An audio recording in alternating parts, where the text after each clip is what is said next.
Hola, nosotros somos Mano Librería y esto es Lecturas a la Mano, un espacio donde hablaremos de curiosidades de los libros y de quienes los escriben. El tema de hoy es Historias para la Infancia y el caso de James Matthew Barrie. Nos reunimos en este día a propósito de, valga la redundancia, el Día Internacional del Libro Infantil y Juvenil. Esta es una conmemoración que se celebra desde los años 60 del siglo pasado y es en homenaje al día de nacimiento de Hans Christian Andersen.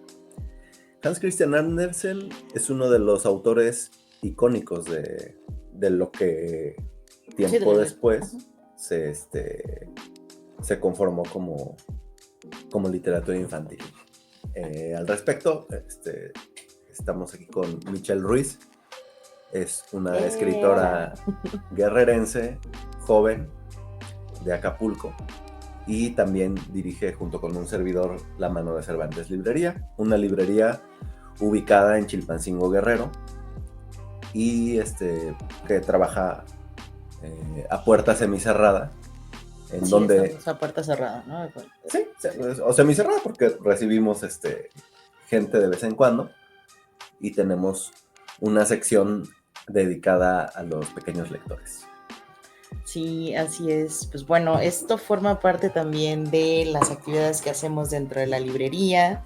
Justo estamos grabando aquí, estamos en una tardecita con un café, tenemos justo ese servicio, por eso es como semicerrado, ¿no? Porque tenemos el servicio de cafetería, podemos leer aquí también, pueden leer aquí los libros que tenemos, los que están abiertos, por supuesto, los que están todavía retractilados, sí, a menos de que se vayan a comprar, pero pues hay como espacios cómodos para leer, para echarse un cafecito, es en lo que trabajamos.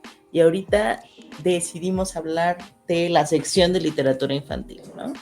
Que es una sección que ha cambiado a lo largo del tiempo. A mí me gusta porque es como la sección que más se puede, en la que podemos ser más creativos, ¿no? Ponemos figuras.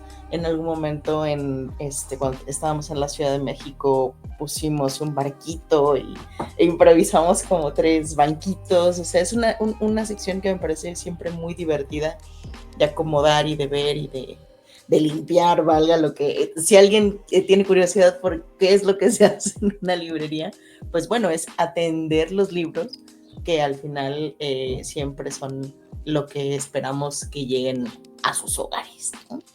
Así que no sé con qué quieras empezar, con qué libro te gustaría empezar. Nosotros tenemos ahí por aquí una dinámica, y una de ellas es hablar acerca de los libros que nos gustan de esa sección, justamente. Sí, y los libros que también como librería pues tenemos a la venta. Y sí, eso es importante decirlo. En los últimos meses pues hemos ido integrando, ¿no? la sección de literatura infantil, robusteciéndola, y tenemos algunos casos de libros, ¿no? Por ejemplo, apenas entre un lotecito de libros nos llegó Décimas Lúdicas, Cómicas Cálidas, de Emilio Ángel Lomé. Este es un libro infantil de el año 1999 y que se comenzó a distribuir a través de programas culturales del Estado, pero pues son libros que son divertidos, ¿no? Traen ilustraciones de ese tiempo, y un ejemplo de lo que se puede encontrar en este librito son estos versos, ¿no? Una gran bola de estambre cierta gallina encontró, y al punto se le antojó porque tenía mucha hambre.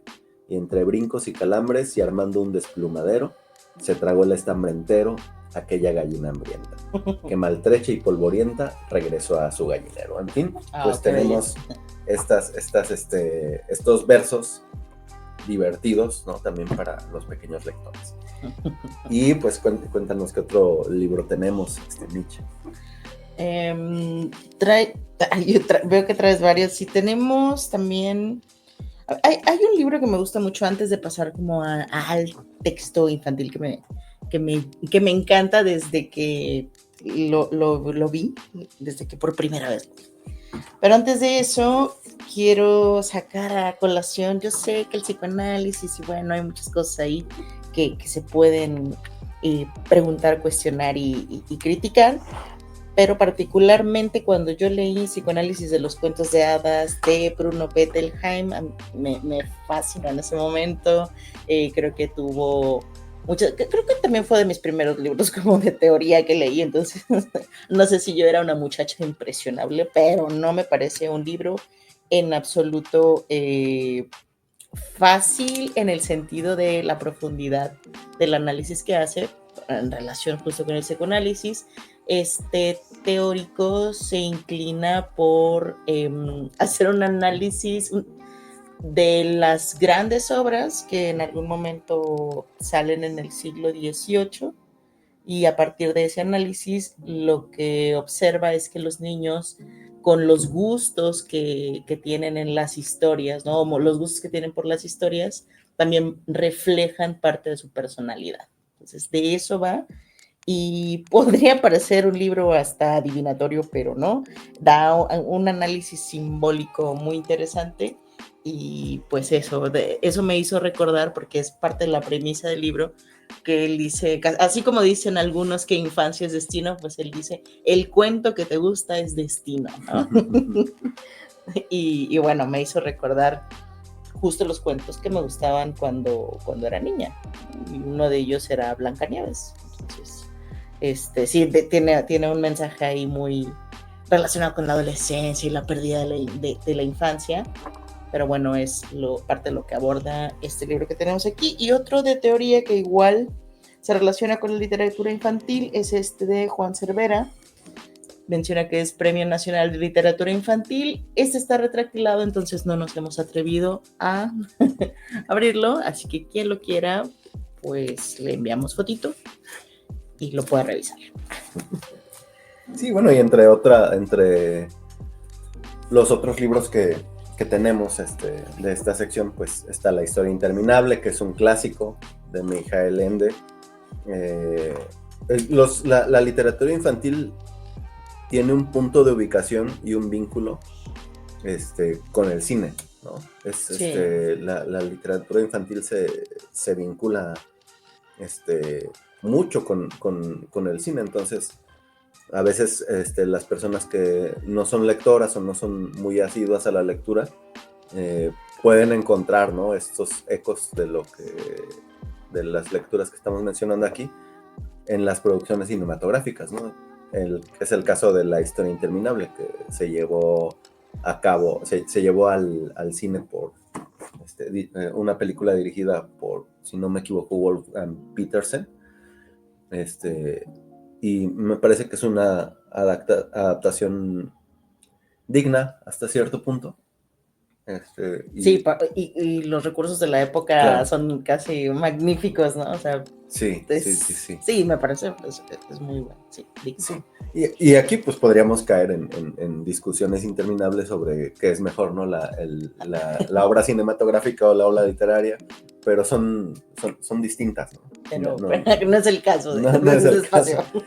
Tenemos aquí la historia interminable. También que tenemos La casa maldita. ¿Por qué elegiste La casa maldita? Es que hay un libro que dice La casa maldita, Ricardo Mariño. Pues porque son obras que están dirigidas para distinto público infantil, ¿no? Y hay niños a los que les gusta las cuestiones que tienen que ver con el horror o con el miedo, misterio, ¿no? Sí. Hay un caso particular del hijo de un conocido, pues que le gusta pues, todo lo que son monstruos, y es un niño pequeño, ¿no? 5 o 6 años.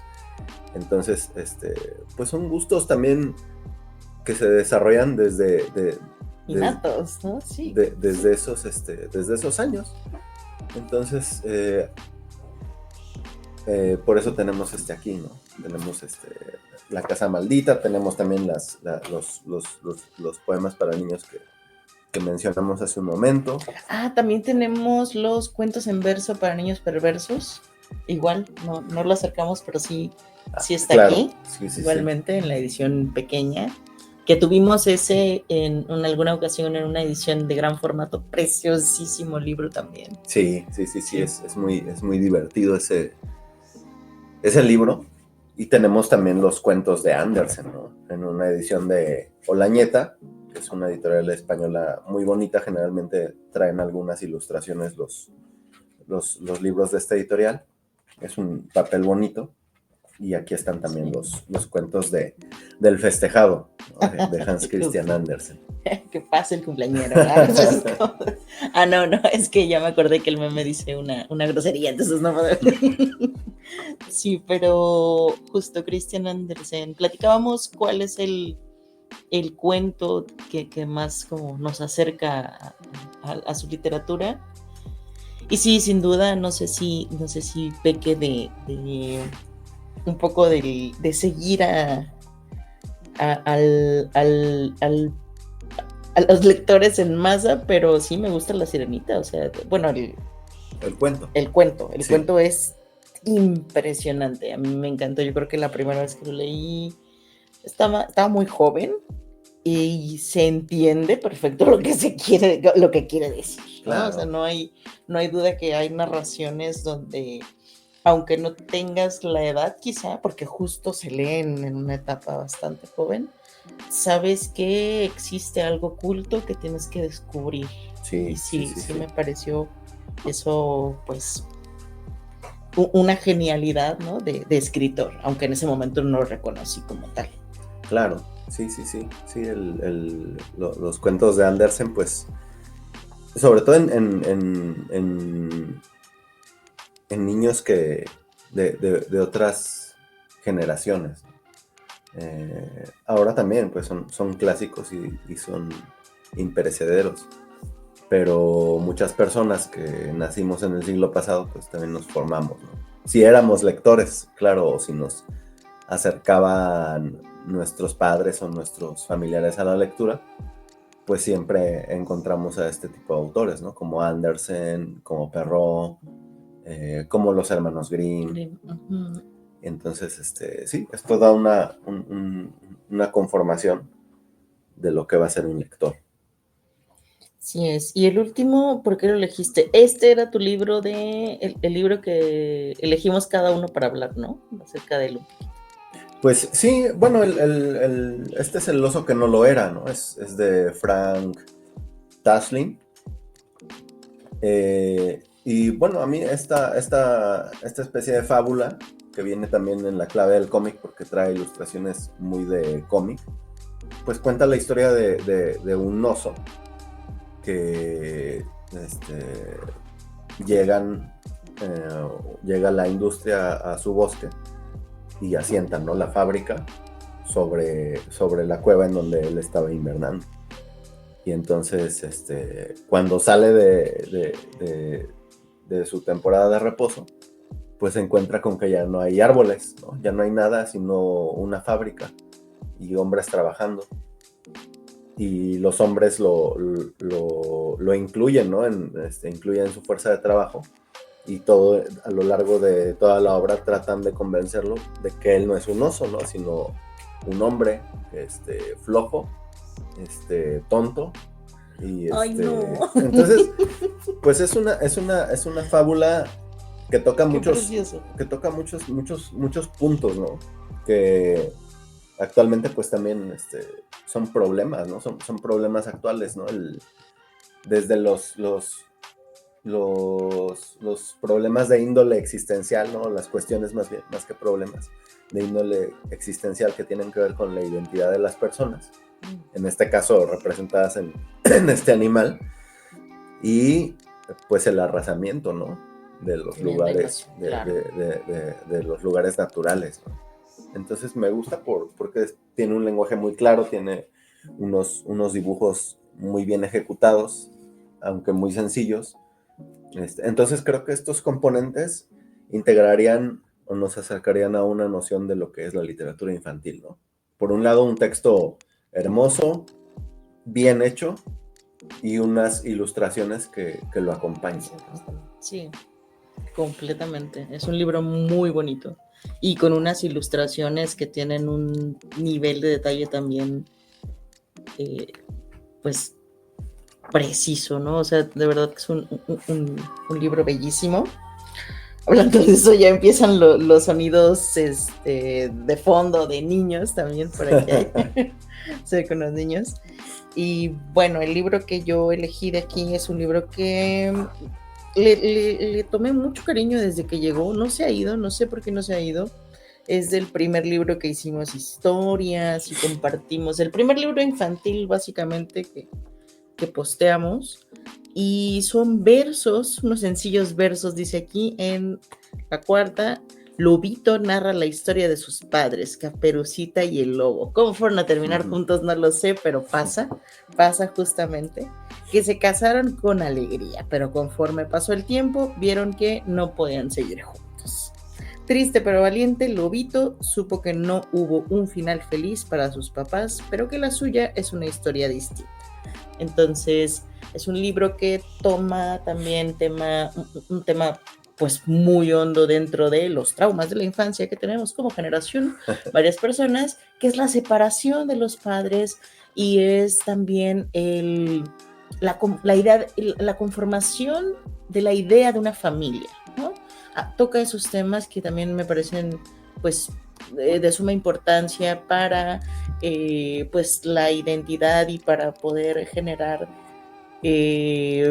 conversaciones que muchas veces los padres no saben cómo abordar con sus hijos de una manera pues literal, porque la mente es muy, muy distinta en la infancia, pero este libro tiene un acercamiento precioso al tema del divorcio, de la separación, de la nueva familia, de las nuevas parejas, de las otras personas que también se suman a la familia. Entonces es preciosísimo el libro. Y también, ojo, porque no solamente es la separación, sino por qué se da la separación. Por eso me parece un libro increíble, además de que las ilustraciones también son muy bellas, sino que también se menciona por qué el lobo se va de la casa, y es que el lobo pues también se muestra como un animal violento aquí. Entonces, todo lo que conforma los elementos que se unen en este libro son bellísimos. Es de Emilio Lome con ilustraciones de Renata Galindo y se llama Señora de Feroz. Sí, muy, muy bonito libro también. Creo que sí, son la literatura infantil, pues finalmente aterriza problemas los grandes problemas de la vida. De la vida, sí. enfocados al entendimiento de un niño, ¿no? De ahí su importancia, ¿no? De ahí la valoración de este tipo de obras. La literatura infantil, pues es un tipo de literatura que nace en cierto siglo, ¿no? Nace con algunos autores que empiezan a proponer, ¿no? Esta mirada hacia los niños. Sí, claro, el concepto como tal ya toma a los niños como seres humanos con personalidad y con agencia, ¿no? Sí, porque previamente, y hablábamos de ello en el de Andersen, cuando vimos que tiene ahí una narración de El traje nuevo del emperador, claro, ¿no? Sí. Que es se me pasaba decirlo, es una también de mis historias favoritas. El traje nuevo del emperador, que la primera vez que o sea, el dato que tengo yo, no sé si alguien tenga uno más antiguo, pues son con con el conde Lucanor, ¿no? Los cuentos del conde Lucanor, donde pues en uno de esos cuentos le comparte al mozo que tiene ahí, no quiero usar una palabra distinta, le comparte ahí con quien está el otro personaje acerca de este emperador, que el traje invisible y todo. Entonces sí está el concepto de literatura infantil, pero las historias que pretenden educar, ya sean ejemplos, fábulas, cierto tipo de manuales incluso para infantes o adolescentes. También existe tiempo atrás y es interesante cómo, si bien no se veía como una preocupación, como sí se da dentro de la modernidad, se encuentra ahí, ¿no? Está ahí, pues, el ente pequeño, ¿no? Porque no se veían como niños y no estaba este concepto. Sí, de hecho, está ahí y es un principio de la narración, ¿no? La narración es un fenómeno que se da siempre con un espectador, ¿no? Porque la literatura infantil también tiene eso, ¿no? Que a veces no pueden proporcionar otro tipo de literaturas, como las novelas o los cuentos clásicos. La literatura infantil implica, cuando son muy pequeños, que haya alguien que le da voz a esos cuentos y un pequeño que escucha. Por ejemplo, ¿cuál Mitch era uno de los era una de tus historias favoritas cuando eras niña? Lo que recuerdo, lo que me dicen, porque no tengo como conciencia de ello, Blancanieves. La historia como de Blancanieves, así como muy Disney ya. Blancanieves era, no sé por qué me atraía tanto, sinceramente. Eso se me hace raro, eso sí, un poco se lo dejo al inconsciente, pero había una historia que de un pez mágico que me leía mi mamá me leía por las noches, conseguía así cuentos. No, en mi familia no eran ávidos lectores, pero se procuraba esa, y justo, ¿no? Es un poco también lo que vemos cuando se compran libros o vemos a personas comprando libros, quizá no son personas sumamente lectoras, pero procuran acercar libros a sus hijos. Entonces, en esos acercamientos me acuerdo que había una historia de, no sé si por ahí alguien recuerde unos cuentos, unos cuentos que sacó también Disney, pero de los primeros, ¿no? Que había, donde estaban peces mágicos y demás cosas. Ese fue como uno de mis acercamientos. Blancanieves. Y no recuerdo otro que me apasionara como tal. Ya la lectura en forma y demás, pues vino mucho después, ¿no? Claro. Sí, bueno, en mi caso, pues también, ¿no? Son recuerdos muy vagos.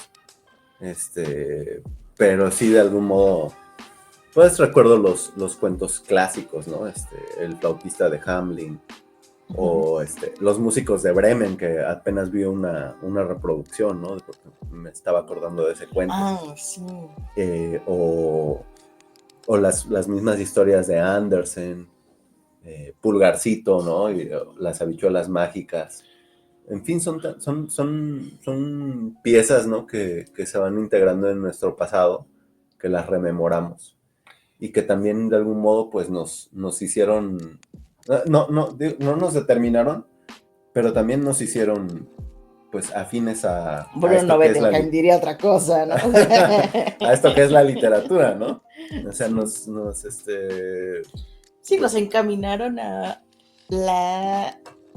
al entendimiento de mundos ficticios, ¿no?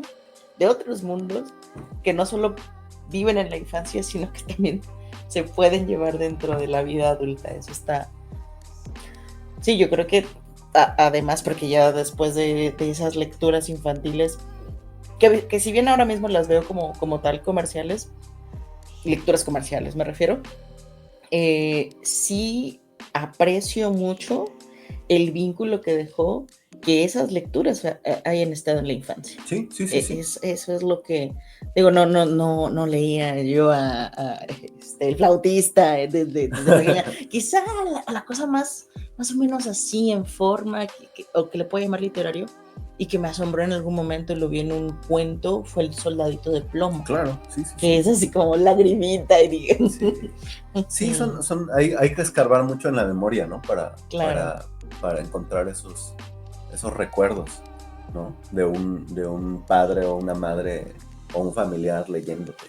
O una maestra incluso, porque también en el nivel preescolar, pues las maestras de mi tiempo solían leer cuentos a los niños. Y eso creo que brindaba una sensación muy grata, ¿no? Cuando alguien te lee un cuento bien leído, ¿no? Bueno, cuando eres niño, pues es divertido también. No sabría decir ahora que si a los niños pequeños les leen cuentos en sus centros escolares, pero creo que eso ocurría, ¿no? En las... Yo no recuerdo que me hayan leído nada en ningún centro escolar. Sí. Quizá tu maestra era una maestra que le interesaba que leyera, porque también, ¿no? Se da, o sea, ahí, yo creo que esa es la otra parte, quizá venga en mayo, pero los maestros que te acercan a la lectura son probablemente también el referente que uno tiene, ¿no? Sí, indudablemente. Y bueno, pues... pasamos traemos un apartado, traemos un apartado donde vamos a hablar un poquito acerca de James Matthew Barrie y qué es, porque es las historias macabras o la relación oscura que hay entre el personaje y literario, o cómo es. Pues yo diría que lo podríamos dejar en el caso de un autor legendario, ¿no? De esto que llamamos... Lo prefiero a un autor legendario. La literatura infantil, ¿no? Es un autor icónico. Y esto es interesante, ¿no? Porque cuando un artista logra que su obra se imponga aún más allá de su nombre, pues estamos hablando de una obra de arte que va a durar mucho tiempo, ¿no? Una obra maestra. Es como en el caso del Quijote, por ejemplo, ¿no? En el caso del Quijote, mucha gente lo mencionas y tiene alguna idea, aunque no sea lectora, ¿no? Sí, tiene alguna idea de lo que es el Quijote. Hay un símbolo, dijeran por ahí, sí, ¿no? Hay un referente. Sí. Mencionas Romeo y Julieta y también, ¿no? Se ubica, ¿no? Estás como Romeo y Julieta, se puede decir, ¿no? Esta historia que me pasó fue como Romeo y Julieta. Entonces ubicamos esas obras maestras sin necesidad de recordar el nombre del autor. A veces, ¿no? Y eso a mí me parece muy importante, creo que es una característica de una obra maestra. Y en este caso, en el caso que vamos a mencionar ahora, pues se cumple, ¿no? Se cumple eso, ¿no? Si no son lectores, no importa, porque si se menciona Peter Pan, todos sabemos quién es, todos sabemos hasta cómo es, ¿no? Cómo es Peter Pan. Todos lo hemos visto, ¿no? No, es muy difícil que alguien le digas Peter Pan y no lo vincule con nada, ¿no? Sí, por el cine, sí, o por las historias, ¿no? Entonces hasta por los trastornos psicológicos, sí. O sea, salen de la literatura para quedarse en distintos sitios. Exacto, sí. Entonces, Peter Pan es en principio una obra de teatro que después se adapta a una obra narrada, a un cuento, y está escrita por este autor que ya mencionó Mitch, que es James Matthew Barrie. James Matthew Barrie fue un escritor que nació en 1860 en Escocia y fue novelista y dramaturgo. Entonces esta charla que tenemos ahora, estas lecturas a la mano, pues quieren brindar un ejemplo en vista de que estamos conmemorando el Día Internacional del Libro Infantil y Juvenil. Quieren brindar un ejemplo, ¿no? De lo que es un escritor de este tipo y de lo que la literatura hace con él, ¿no? Y de cómo es que llega al punto de conformar un mito tan poderoso como Peter Pan. Y bueno, esto se concreta en la infancia de James, ¿no? llamémosle así, James, no le digamos Barry, en la infancia de James en Escocia, ¿no? Él venía de una familia muy numerosa, tuvo 9 hermanos, y él era el penúltimo, o sea, era de los más pequeñitos, solo tenía una hermana más pequeña que él. Sus padres se dedicaban a la industria hilandera, ¿no? No eran acaudalados, pero sí tenían una buena posición dentro de ese pueblo hilandero que era Kilremois, ¿no? De donde venía Barry. Entonces, Barry es uno de esos autores que tienen una experiencia infantil traumática, ¿no? Que no. Uno de tantos. Nada más que pues él sí logró producir obras maestras a veces. Él convirtió el dolor en arte. ¿Cómo se puede decir? Los mortales comunes y corrientes, pues nomás andamos con nuestros traumas por la vida. Y no, ¿Quién pudiera? Sí, el verdadero quién pudiera. ¿Quién pudiera ser un artista como James? ¿No? Sí. Entonces, él cuando es muy pequeño, pierde a un hermano, a uno de los mayores, ¿no? Les comento que eran 9 hermanos, y uno de los mayores, y que pintaba para ser un excelente estudiante y profesionista, que se llamaba David, ¿no? O David, que era uno de los hermanos mayores.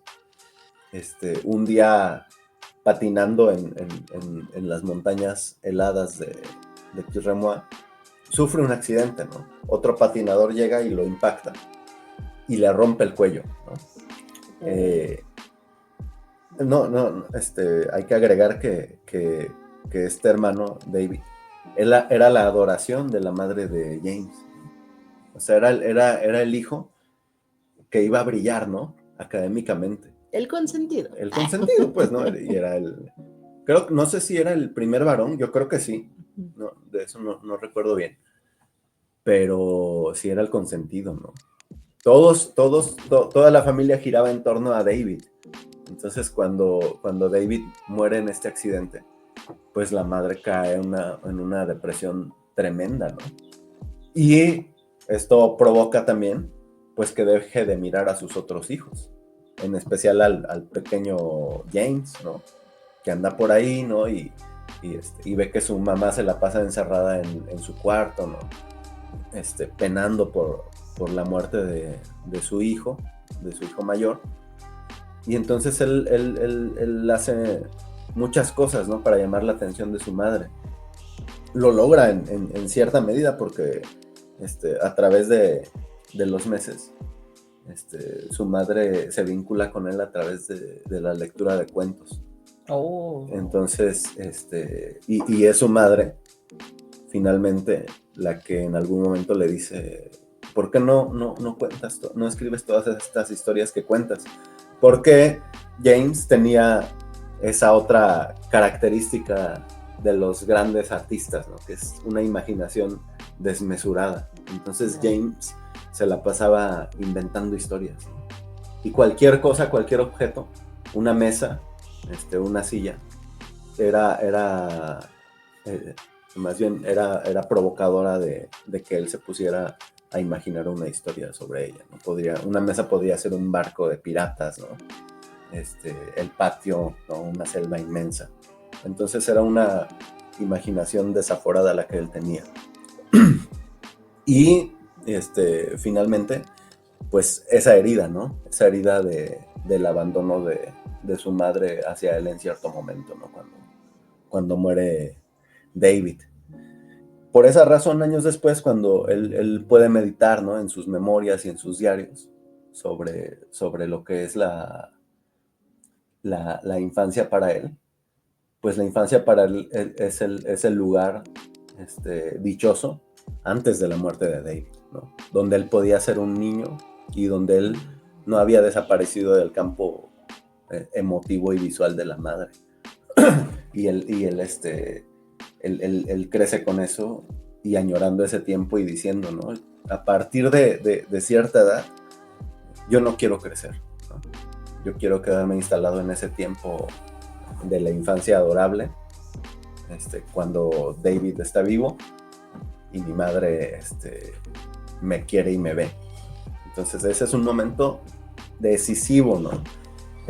Y tiempo después, con la relación que establece con unos niños, con 5 hermanos, que son los Llewellyn Davis, de los cuales él se hace cargo ya cuando es un autor muy reconocido, y estos muchachos quedan huérfanos de padre y madre, y él se encarga de ellos.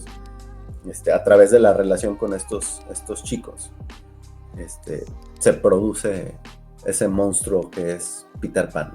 ¿Por qué le digo monstruo? Porque es una criatura desmesurada, ¿no? Es un niño eterno, y como todo niño eterno, tiene una alta demanda, ¿no? Y busca sobre todo un afecto absoluto, ¿no? Si recordamos la historia de Peter Pan, pues es un niño que viaja a la Tierra desde Neverland o Nunca Jamás en busca de una madre para los niños perdidos, ¿no? de Neverland, que es su pandilla, ¿no? Su grupo, ¿no? Del que él es el jefe. Y entonces él llega buscando a una madre que no sea una madre, digamos, que se dedique a trabajar, ¿no? O a hacer otras cuestiones que la puedan distraer de la atención a estos huérfanos, ¿no? Por eso selecciona a Wendy, porque Wendy puede contar historias, ¿no? A Wendy es una niña que está al filo de la infancia, ¿no? Llegando a la adolescencia, y puede contar historias. Entonces, por eso se va con él. Entonces creo que todas estas cuestiones, ¿no? que configuran esta obra maestra se pueden indagar en la infancia de este autor tan importante. Así nacen los traumas y así nacen los genios, ¿no? Nacen a la par también. Lo que me cuentas me parece determinante, ¿no? Cómo se sitúa él en un momento tan disfrutable, ¿no? En el cual era feliz, y después lo retoma y hace pues toda una construcción increíble a nivel literario. Pienso también que es como la premisa de ciertos autores, ¿no? Digo, pues, hay coincidencias de vida, y pensé ahorita en Castellanos, que igual su hermano muere, y de ahí pues ella igual, ¿no? Le dijeron como, mejor te hubieras muerto tú, y cosas así. Entonces son historias que se repiten también en distintos autores, y me parece muy interesante. La verdad es que no sabía con precisión todos esos detalles.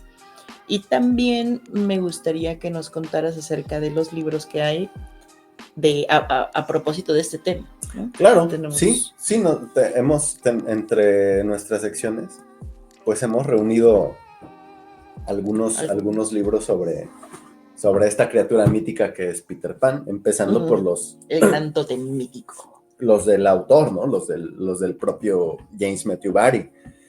Tenemos esta obra que se llama Peter Pan en los jardines de Kensington, que fue una obra que publicó después de que se volvió famosísima esa obra de teatro, porque como les comentaba, fue en principio una obra de teatro que se montaba cada Navidad. Entonces duró muchos años llevándose a cabo durante los festejos de Navidad, y fue muy muy famosa, y todos quienes representaban el papel de Peter Pan pues siempre fueron actrices. Fue algo como de una tradición que duró mucho tiempo, ¿no? Hasta la fecha todavía. Sí. Sí, son actrices. Y tenemos otro libro, Peter Pan en los jardines de Kensington. Ese es muy bonito, ese es un poquito más grande. Sí. Que mencionamos primero, pues es una edición digamos de pasta suave, y de formato que le llamamos de bolsillo. Y esta de Peter Pan y Wendy pues es una obra que pertenece a una colección llamada Los Cuentos de Oro y fue editado en México en 1957. Sí, es muy bello. Es un libro antiguo que tiene pues ilustraciones muy de la época, ¿no? Se ven, o sea, combina como fotografía, ilustración, sí, ilustración del estilo de mediados del siglo pasado, pero está bellísimo también. Son como de esos libros que uno tiene en vitrina, totalmente en vitrina. Y viene también todo. Uh-huh. Bueno, y tenemos también la novela de un autor argentino que se llama Rodrigo Fresán y es Jardines de Kensington, que es una novelización de la biografía de James Matthew Barrie. Entonces, estos son algunos de los libros que tenemos en la mano de Cervantes Librería, junto con un pequeño ejército de libros para niños, ¿no? Para niños. Entonces, pues, los invitamos a visitar la librería, a leer mucho, a leerles a sus niños, ¿no? Creo que eso es algo muy importante ahorita, ¿no? Creo que si algo puede brindar ciertas esperanzas, ¿no? De que las infancias actuales puedan tener un desarrollo que se salga de toda esta conformación violenta que tenemos como país, pues está en el arte, ¿no? Entonces, si quienes son padres y madres tienen la oportunidad, pueden usar el teléfono para buscar lecturas. Si tienen más posibilidad, pues lleven a sus hijos e hijas a ver obras de teatro, ¿no? Claro, todo lo que hay para... Vincúlenlos con el arte, ¿no? Con alguna de las ramas del arte. Pues para desarrollar, ¿no? El pensamiento crítico y la imaginación. Así es, a veces parece que no es algo que esté trascendiendo quizá. Sin embargo, una actividad, un aporte, algo distinto, se queda en la mente de un niño, se queda totalmente, y eso lo puede desde definir hasta transformar. Entonces, nos parece muy importante que les leamos a las infancias, que procuremos sus mentes, porque también es eso, y parte de desarraigarnos un poco de los constructos violentos que hay actualmente, pues es eso, inclinarnos al arte.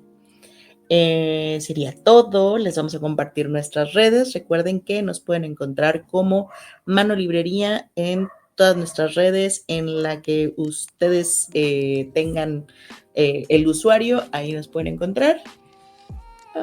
Me parece que... Bueno, y otra vez hacemos la invitación a que visiten nuestro espacio. Estamos en Chilpancingo Guerrero. Así es. Nos pueden enviar un mensaje por redes sociales para saber exactamente la ubicación. Igualmente en nuestras redes vamos a postear los libros que les compartimos ahorita para que puedan observarlos, para que se decidan a comprar alguno, ¿no? Claro. Sí, también tenemos servicio de envío por mensajería, ¿no? Uh-huh. Servicio postal mexicano. O pueden adquirirlos acá en Chilpancingo Guerrero. Así es. Bueno, muchas gracias, Mitch. Un gusto como siempre. Gracias. y toda la vida. Y también a quienes nos escuchan. Muchas gracias. Nos vemos en las siguientes lecturas a la mano.